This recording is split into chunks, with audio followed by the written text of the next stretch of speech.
at live na live pa rin tayo dito sa Philippine Drug Enforcement Agency kung saan nag-celebrate tayo ng 11th anniversary ng ating ahensya na talaga namang napakaraming nagawa from its 11 years of existence. Pero ngayong umaga, Carla, ay makakasama natin ang isang espesyal na panauhin natin ngayong umaga, ang dating congressman na si Angelo Palmones na ngayon ay Assistant Vice President na rin ng DZRH para sa In Focus. Magandang umaga, Congressman. JC, Carla, good morning.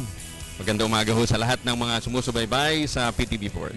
Congressman, siguro umpisahan na natin.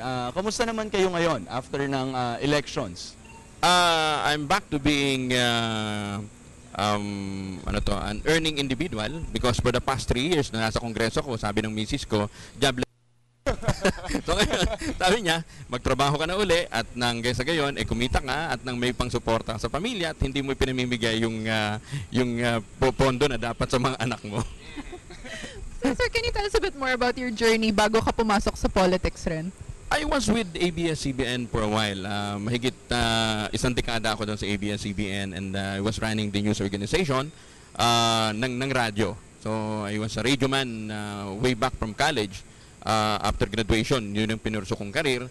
And nagkataon lang yun na nabola nila ako na ipursu yung mga advokasya ng science and technology, yung pagpapalakas ng research and development sa Kongreso. Kasi nga, isa ito sa pinaniniwalaan nating paraan to strengthen the S&T position ng ating bansa. So, hindi naman kami nabigo dahil after 3 years, we're able to increase the budget of the UST. And Agham was able to pass at least 7 laws relative to strengthening R&D program ng ating bansa. Actually, sir, alam ko na lahat naman tayo pwede maging advocate talaga ng science and technology. Pero particularly, sir, sa case niyo, media talaga kayo. And then ngayon, ang strongest advocacy ninyo from your term sa Kongreso ay science and technology. I'm sure meron kayong mga naharap ng mga difficulties with this. And how did you overcome these? Unang-una, dito sa Pilipinas, ang baba ng acceptance ng science. Ang daming takot sa math, ang daming takot sa science, but ang hindi nga natin na ipapaliwanag siguro ng gusto sa ating mga, lalong-lalo sa kabataan, that everyday is science. Everyday is math. Di ba? The moment na buksan mo yung mata mo, the moment na matulog ka, anything that you do 24 hours, ano yun? Math yun eh. 24 hours, it's already number, di ba? Right. So, lahat ng nangyayari sa atin has application of science and math. So, yun lang siguro, ganun mo i-simplify para wag matakot ang mga kabataan and they pursue a career in science and technology. Ang nakakatakot kasi na pag-iiwanan tayo ng gusto. Like for example, this is an agricultural country, pero kukonti ang kumukuha ng agricultural courses. Kukonti na ngayon ang mga agricultural engineers natin. May problema tayo sa lupa. Masyadong acidic yung ating lupa, pero kukonti ating soil scientists. May climate change pero yung mga bagong vectors na ng sakit ng halaman at ng tao, ng hayop, dapat natin yung kung mas marami tayong entomologists, kung mas marami tayong plant pathologists, kung mas marami tayong veterinarians, pero konti eh.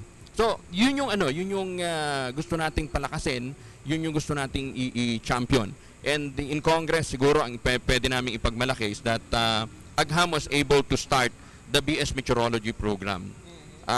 Ngayon, meron ng BS Met na tutulong sa pag-asa to develop more scientists. Ang pinangarap nga sana natin na kung muling pinalad, maumpisahan na natin yung space science, di ba? Kaya lang, hindi tayo nagwagi in the previous election. So, we're channeling the strategy by influencing other policymakers to embrace this kind of advocacy. Na-mention nyo rin kanina na meron kayong napasa na 7 laws. So these are all science-related. Can you tell us a bit more about these? One siguro is yung sa K-12. May specific provision na ngayon doon na yung graduate ng Science, Math, Engineering, and Statistics can teach to elementary and high school students, public and private schools, even without the licensure examination for teacher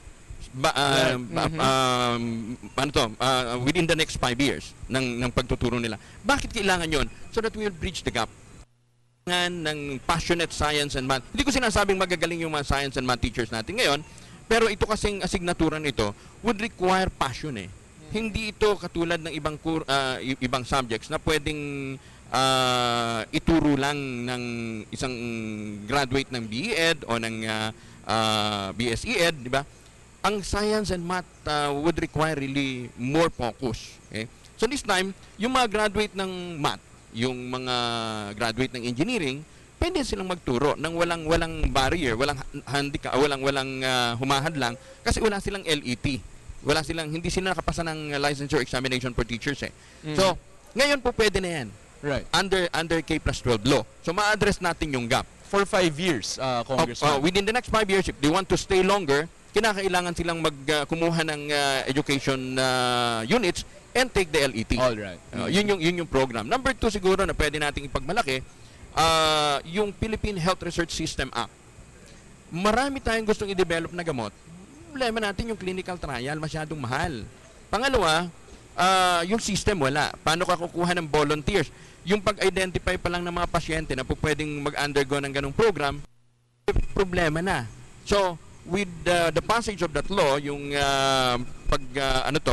pagpapatibay natin ng Philippine Health Research System Act, mapapadali na yung clinical trial. Hindi lang mapapadali, may pondo pa.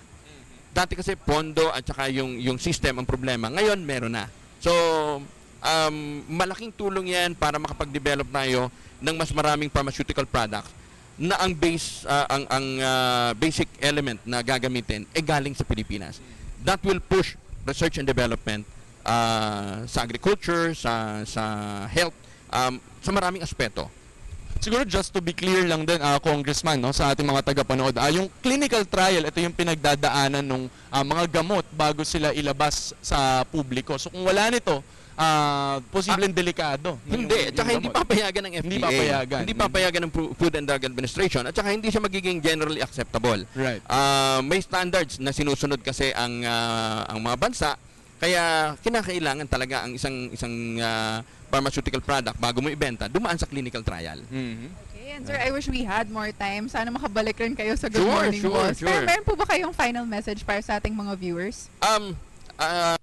Palmones po medyo man na uli. And our advocacy for strengthening research and development will continue. Gayon din po yung ating passion para pangalagaan ang ating kalikasan. Alam ko may utang pa ako kay Carla dahil sabi ko ipapakita natin sa kanya how devastated and abused is Mount Apu. But the good thing is papalapit na kami doon sa finalization ng isang consent decree and we hope that within our lifetime maibalik natin ang sigla uli ng Bundok Apo. Okay, maraming salamat, Congressman. Alam mo talaga, Carla, Thank you, kitang-kita JC Carla. naman natin yung passion, no, ni Congressman Angelo Palmones at patuloy yung advokasya nila para sa agham at teknolohiya sa bansa. No? Hindi ito nagtatapos sa Kongreso lang. So maraming salamat, Thank you again. Congressman. Salamat. At we really hope to have you again.